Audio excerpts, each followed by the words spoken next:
అనగనగా చిలకలపేట అనే గ్రామం కలదు.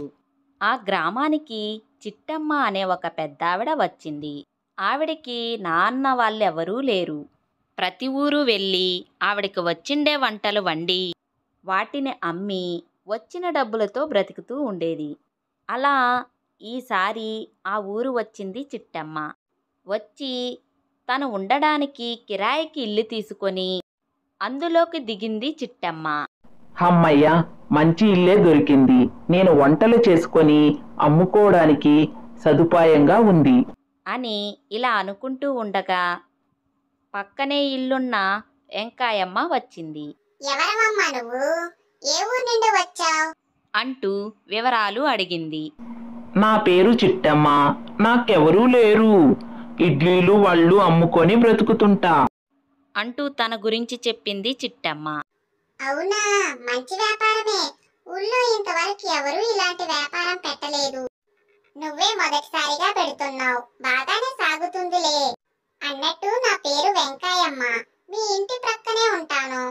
నీకేదన్నా అవసరమైతే మొహమాట పడకుండా నన్ను అడుగు అంటూ తన గురించి చెప్పి, సరే నేను ఇంటికి వెళ్తున్నాలే. నువ్వు ఇప్పుడేగా వచ్చింది, ఇల్లును శుభ్రం చేసుకో అంటూ ఇంటికి బయలుదేరింది వెంకాయమ్మ.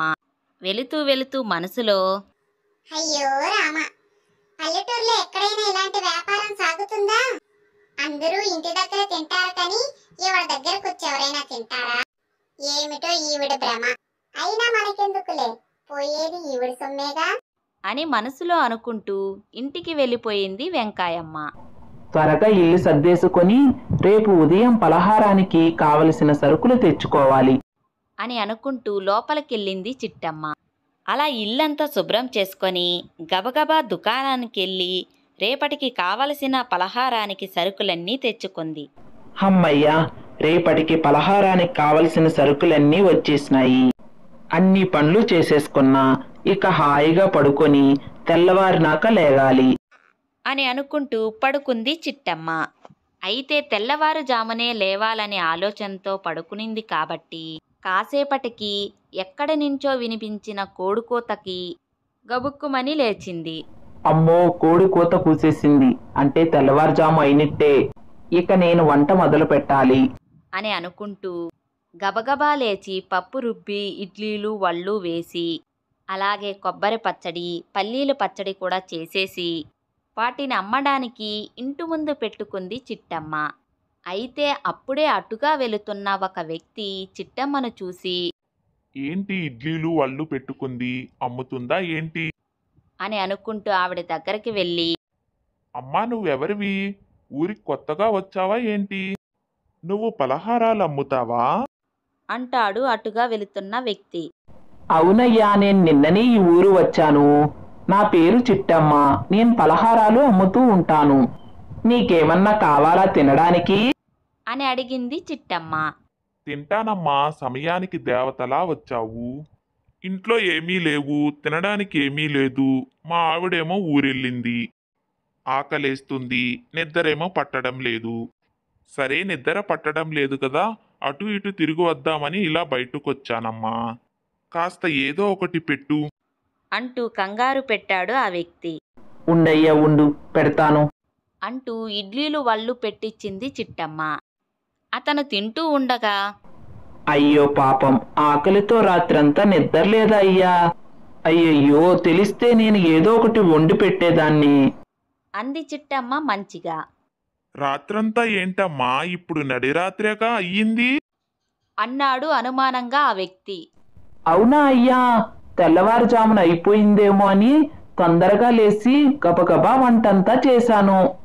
అయితే ఇంకా తెల్లవారులేదా? అయ్యో, వండినవన్నీ చల్లగా అయిపోతాయి అని బాధపడసాగింది చిట్టమ్మ. ఇంతలో అటుగా ఒక మనిషి వచ్చి, ఏంటి ఇక్కడ వడలేశారా? మంచి వాసన వస్తుంది. అంటూ అక్కడికి వచ్చి, ఏంటమ్మా నువ్వు వడలమ్ముతావా? అని అడిగాడు ఆ వ్యక్తి. అవును నాయనా, నువ్వేమన్నా తింటావా అని అడిగింది చిట్టమ్మ. తినడమేంటి, నాకు వడలంటే ప్రాణం. కాని ఇంటిలో అడిగితే రోజూ వడలేనా, నాకెంత పనుంది అంటూ అసలు వడలే వెయ్యరు. నాకు 2 పెట్టమ్మా అంటూ హడావిడి చేయసాగాడు ఆ వ్యక్తి. అయ్యో ఉండయ్యా పెడతాను. అంటూ వడలు పెట్టించింది చిట్టమ్మ. ఆ వ్యక్తి వడలు తింటుంటే, అయ్యో, పనిచేసే వ్యక్తి తింటే ఏమవుతుంది? రోజూ వండి పెట్టచ్చుగా. నువ్వు ఇక్కడికి రాయ్యా, నేను రోజూ వేస్తాను వడలు. అని చెప్పింది చిట్టమ్మ. అవునా, నేను రోజు ఈ సమయానికి వచ్చి తింటా.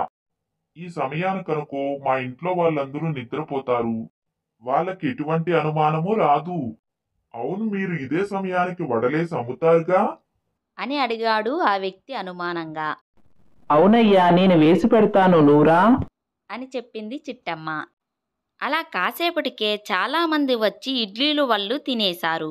చిట్టమ్మ దగ్గర ఇడ్లీలు వళ్ళు అన్నీ అయిపోయాయి. అందరూ తిన్న తర్వాత అమ్మా, నువ్వు చాలా రుచిగా చేశావమ్మా. అంటూ చిట్టమ్మ అడిగిన దానికంటే ఎక్కువే ఇచ్చి, అమ్మా, నాకు పులిహోర అంటే చాలా ఇష్టం, చేసి పెడతావా? అంటూ ఒక వ్యక్తి, ఇంకో వ్యక్తి, అమ్మా నాకు, అమ్మా, నాకు రేపు పాయసం చేసి పెట్టు. మరొక వ్యక్తి, అమ్మా, నాకు జిలేబీలంటే ఇష్టం, రేపు ఇదే టయానికి వస్తాను, నువ్వు చేసి పెట్టి ఉంచు. అంటూ తలా ఒక రకం వాళ్ళకిష్టమైన వాటివన్నీ చెప్పి అక్కడి నుండి వెళ్ళిపోతారు. అయ్యో పాపం, ఇంట్లో అడిగినవన్నీ ఏం చేసి పెట్టరనుకుంటా. అందుకే ఇలా వచ్చి తింటున్నారు. సర్లే, ఇది కూడా మన మంచికే, ఎక్కువ డబ్బులు ఇస్తున్నారు.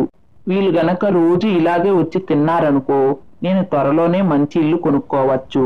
ఇక ఊర్లు పట్టుకొని తిరగకుండా ఇక్కడే అమ్ముకుంటూ జీవితాంతం ఇక్కడే ఉండిపోవచ్చు అని అనుకుంటూ ఆనందంగా ఇంట్లోకి వెళ్ళిపోయింది చిట్టమ్మ. ఇంకా తెల్లవారనే లేదు.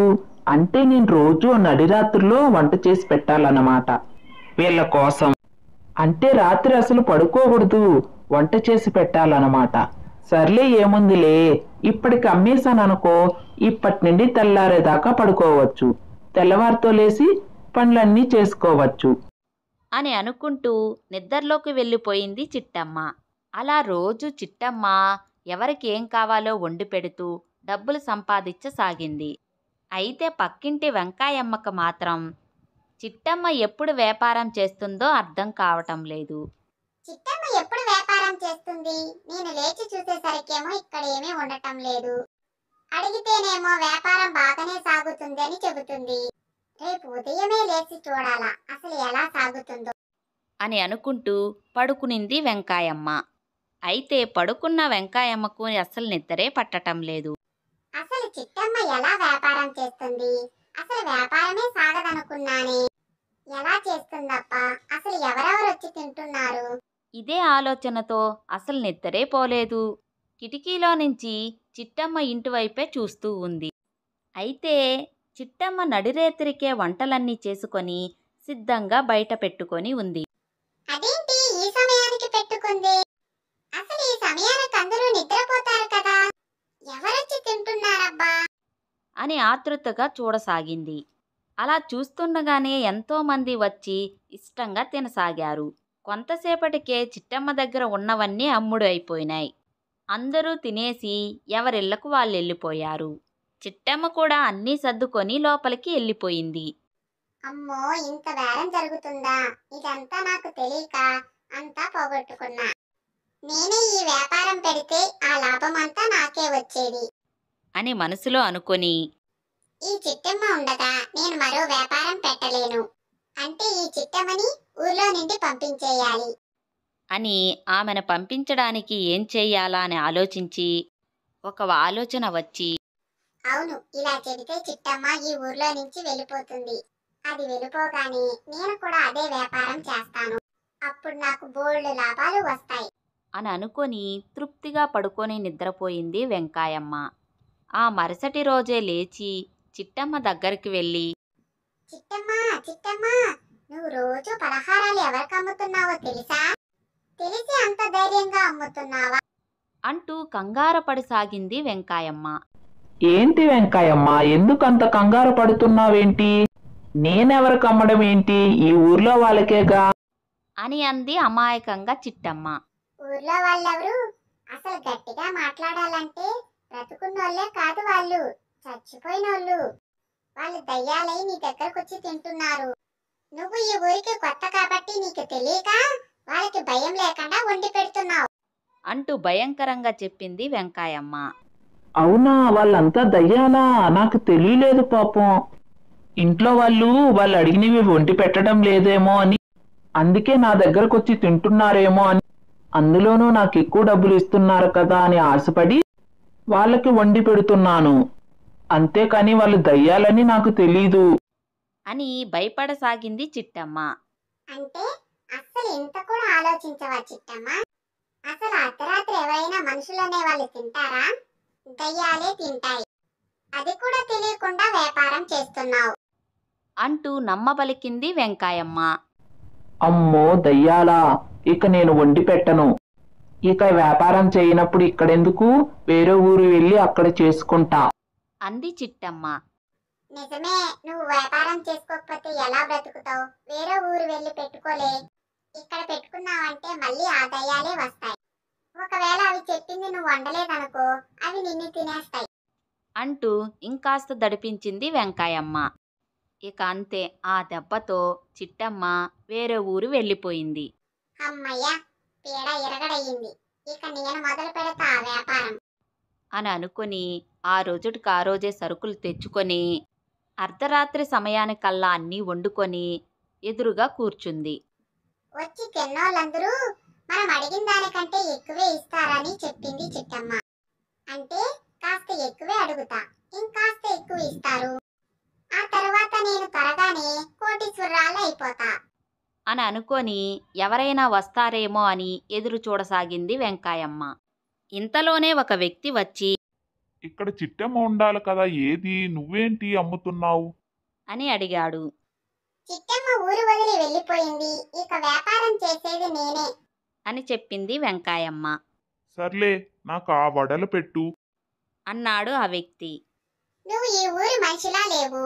నువ్వు తినేసి పారిపోతే ముందు డబ్బులు కట్టు, తర్వాత కావాలంటే పెడతా అంది వెంకాయమ్మ. తిన్నాకిస్తాలే, ఎక్కడికి పారిపోను.